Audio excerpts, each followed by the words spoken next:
Sobat Waras sekalian, kita kedatangan vaksin baru lagi nih ya, nambah senjata untuk membantu mempercepat penanganan pandemi, yaitu vaksin Moderna.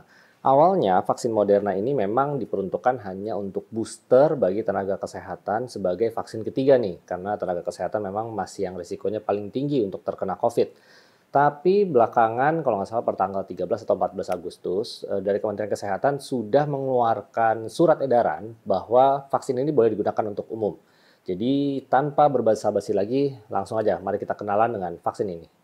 Vaksin Moderna itu platformnya agak beda dibanding vaksin-vaksin yang sudah ada sebelumnya di Indonesia. Vaksin Moderna ini menggunakan platform mRNA, di mana itu adalah sebuah kode genetik yang nanti kalau dimasukkan ke tubuh kita, itu nanti akan merangsang tubuh untuk membentuk protein ya. Dan proteinnya ini menyerupai seperti duri-duri yang ada di dinding virus COVID, tempat biasanya COVID itu nempel, sehingga tubuh kita nih akan mengenali seolah-olah virusnya masuk, padahal nggak ada virusnya. Sehingga ya otomatis lah terbentuk kekebalan tubuh dan antibodi yang cukup bagus untuk membantu kita dalam menghadapi virus COVID ini. Dari penelitian, vaksin ini itu efikasinya cukup tinggi ya, bahkan di atas 90%, tepatnya 94% dari penelitiannya. Dan ini sudah melibatkan ribuan, bahkan puluhan ribu ya dari partisipan yang divaksinasi dengan Moderna ini. Dan kalau kita lihat penelitian yang lain, yaitu untuk anak-anak usia remaja antara 12 sampai 17 tahun, ternyata vaksin ini juga sangat aman ya, efek sampingnya itu minimal dan tidak ada efek samping serius, tapi juga menimbulkan efektivitas kekebalan yang kurang lebih sama dengan orang dewasa. Makanya di luar itu sudah bisa digunakan untuk anak-anak nih vaksin Moderna. Untuk ibu hamil pun ini merupakan salah satu vaksin yang direkomendasikan untuk disuntikan. Kalau memang ibu hamilnya memenuhi syarat ya, silakan lihat video sebelumnya tentang ibu hamil.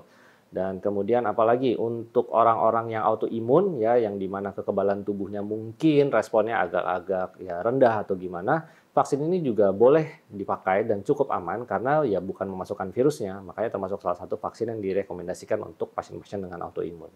Terhadap mutasi-mutasi virus COVID, khususnya mutasi varian Delta ya, yang belum lama ini mengganas di Indonesia, ternyata dari penelitian, vaksin Moderna ini masih memberikan efikasi yang bagus nih. Bahkan dari sejak pertama kali suntik sudah muncul perlindungan ya, baik itu untuk mencegah bergejala maupun juga mencegah dirawat di rumah sakit bahkan sampai mengalami kritis. Nah, jadi apalagi setelah 2 dosis, perlindungannya ternyata masih sangat baik untuk varian Delta ini. Dan sebagai syarat vaksinasinya ya, mengingat jumlah vaksin yang datang ini masih terbatas ya untuk Moderna, masih hanya untuk digunakan sebagai booster bagi tenaga kesehatan, booster vaksin ketiga, dan boleh untuk umum, masyarakat umum kalau memang sama sekali belum pernah mendapatkan vaksin 1 dosis. Tapi juga belum boleh untuk booster ya, jadi yang udah dapat 2 vaksin terus mau booster Moderna tapi bukan nakes, itu belum boleh. Efek samping Moderna ini sebagian besar adalah reaksi ringan sampai sedang, dan ya memang sih agak cukup sering ya mengalami kejadian KIPI ya, kejadian ikutan pasca imunisasi Moderna ini, tapi ya sifatnya memang banyakkan ringan sedang. Apa aja tuh ya, utamanya reaksi lokal ya, ada bengkak, kemerahan, nyeri otot ya di tempat lokasi penyuntikan, bahkan sampai sulit mengangkat lengan. Kemudian juga bisa mengalami gejala sistemik, entah itu mual, lalu merasa capek, lesu, pegel-pegel otot, sakit kepala, rasa letih, meriang-meriang, hanya demam ringan, sampai yang demam tinggi juga ada laporannya. Lalu bagaimana dengan efek samping berat? Efek samping berat sebenarnya laporan kasusnya ada, tapi sangat-sangat jarang jika dibandingkan dengan jumlah orang-orang yang sudah divaksinasi Moderna di seluruh dunia itu sudah jutaan orang ya. Tapi efek samping berat ini sangat jarang, tapi ada ya. Efek samping berat yang didokumentasikan di laporan itu ada 2. Nomor 1 adalah reaksi alergi berat yang kita sebut dengan anafilaksis. Ya ini ya sama kayak obat lah, ya kan kita nggak pernah tahu apakah kita ada alergi sama vaksin atau obat tertentu. Jadi ini juga efek samping yang jarang. Makanya ada himbauan nih ya, kalau misalnya orang punya riwayat alergi obat, bagusnya melakukan vaksinasi, apapun vaksinnya, di pusat pelayanan kesehatan. Jangan vaksin di mall atau misalnya di RT, RW gitu, yang mungkin alat-alat kesehatannya untuk menanggulangi reaksi vaksin itu kurang lengkap. Jadi bagusnya di rumah sakit atau klinik atau puskesmas. Kemudian efek samping berat kedua ya yang ada laporannya adalah radang jantung ataupun juga selaput jantung yang disebut dengan perikarditis. Kalau radang jantung namanya miokarditis. Ini kejadiannya banyakkan sih di dewasa muda ya kalau laporan-laporan kasusnya. Tapi ini juga kejadian sangat jarang dan bisa ditangani dengan baik dan berangsur-angsur akan sembuh dari laporan kasusnya. Gejalanya apa sih? Biasanya itu kalau melibatkan jantung ya, efek samping bisa ada rasa sesak, rasa berdebar-debar, dan juga nyeri dada, itu tanda miokarditis atau perikarditis. Untuk menghindari terjadinya efek samping miokarditis maupun perikarditis ini, disarankan bagi orang-orang yang baru saja menerima vaksinasi Moderna, jangan melakukan aktivitas atau olahraga yang berat dulu, kurang lebih selama 7 hari. Untuk bekerja seperti biasa atau pekerjaan rumah itu nggak ada masalah, tapi kalau untuk olahraga yang berat sampai detak jantung larinya cepat sekali, itu dilarang selama 7 hari. Pengalaman saya pribadi ketika menerima vaksinasi Moderna sebagai booster ketiga, itu ya ada efek sampingnya gitu yang saya rasakan ya. Kurang lebih sekitar 6 jam pasca suntikan tuh tangan di ini ya, lengan atas tempat disuntik mulai pegel. Makin malam makin pegel ya, dan puncaknya itu subuh. Bahkan kayaknya saya berubah posisi sedikit, ketekan lengan itu sampai kebangun karena nyeri ya. Jadi saya harus menempelkan yang dingin-dingin gitu supaya mengurangi kadar nyeri di lengan saya.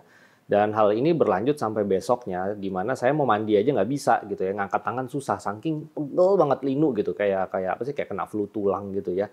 Terus memang bawaannya tuh ngantuk banget ya. Sehari setelah vaksin itu bawaannya ngantuk banget, bahkan sempat ada meriang sedikit ya saya ya, suhu naik sedikit sekitar 37,8 waktu itu. Tapi juga teman-teman yang lain ada yang sampai demam bahkan 38, 39 tuh ada juga. Untungnya saya hanya demam ringan saja. Kemudian ngantuknya, terus rasa kepala tuh nggak enak, meskipun nggak yang sakit kepala hebat, sampai ya akhirnya supaya tidurnya juga nyaman ya akhirnya saya sampai meminum paracetamol. Tapi efek samping yang ke badan, yang meriang, terus rasa lemes, terus ngantuk, sakit kepala itu hanya sekitar 1 sampai 2 hari. Setelah itu tidak ada keluhan apa-apa, saya pun langsung masuk kerja lagi.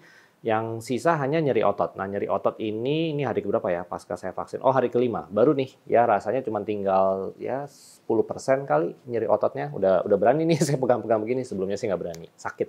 Ya, tapi ya overall itu masih masuk kategori efek samping yang ringan sedang. Yang penting kekebalannya mantap.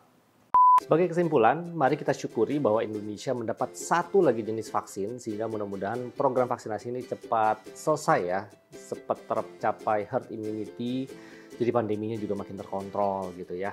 Ya buat teman-teman nggak usah terlalu milih-milih sih sebenarnya ya, vaksin apa yang ada depan mata udah langsung sikat aja, karena semua vaksin yang ada sekarang ini sudah terbukti aman-aman aja dan efektif untuk mencegah kejadian COVID bergejala maupun perawatan di rumah sakit. Ini terbuktikan kasusnya juga menurun. Oke, salam sehat, salam waras, sampai jumpa di episode RS Cepat Waras berikutnya. Bye-bye. Trombosit normal mestinya tidak lebih dari 450.000. Untuk kasus suami Anda di mana kadar trombosit terlalu tinggi, apalagi sampai di atas 1 juta, sangat mungkin suami Anda mengalami trombositosis esensial, yaitu suatu kelainan darah dan memang merupakan faktor risiko terjadinya kekentalan dan pembekuan darah yang bisa berbahaya. Pengobatan kondisi ini meliputi pemberian obat-obat untuk penurun trombosit atau disebut sitoreduksi. Namun sebelumnya harus dievaluasi lengkap dulu apakah memang suami ibu termasuk yang berisiko tinggi. Segera konsultasi dengan dokter spesialis penyakit dalam atau konsultan hematologi onkologi untuk kondisi ini. Bila swab antigen positif dan ada gejala, segera isolasi mandiri dan konsul ke dokter. Bila tidak ada gejala, maka tetap lakukan isolasi mandiri dan saran konfirmasi ulang dengan pemeriksaan PCR. Bila tidak ada biaya untuk cek PCR, ya sudah, lakukan isolasi mandiri selama 10 hari. Gitu aja kok repot. Thank you for your support. This is the way.